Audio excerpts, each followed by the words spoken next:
Hello everyone, আমি তোমাদের সঙ্গে সকালবেলা দুটো মাছ শেয়ার করেছিলাম, কিন্তু স্কুলের কারোর জন্য আমি একটা মাছের রেসিপি তোমাদের সাথে শেয়ার করতে পারিনি। তেলাপিয়া মাছটা আমি রান্না করে ফেললাম, কিন্তু লোটে মাছের রেসিপি দেখাচ্ছি। এর মধ্যে দেখো আমি দিয়েছি আদা আর রসুনের পেস্ট, গোলমরিচের পাউডার, একটু দেখো লাল লঙ্কার পাউডার দিয়েছি কালারটা হওয়ার জন্য, আর হলুদের গুঁড়ো আর লবণ পরিমাণের মতন, আর দেখো নুন দিলাম।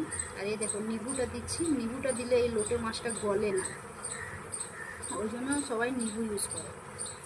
এই দেখো নিবুটা দিয়ে দিলাম, আমি একটা নিবু দেব, হাফ দিয়েছি, হাফ দেখো আবার দিয়েছি। এই মাছটা হালকা টক টক হলেই ভালো। এই দেখো এর মধ্যে আমি পরিমাণের মতন একটু দিয়ে দেবো কাঁচা সরষের তেল, দিয়ে দিলাম, দিয়ে আমি একে সুন্দর করে ম্যারিনেট করে নিচ্ছি।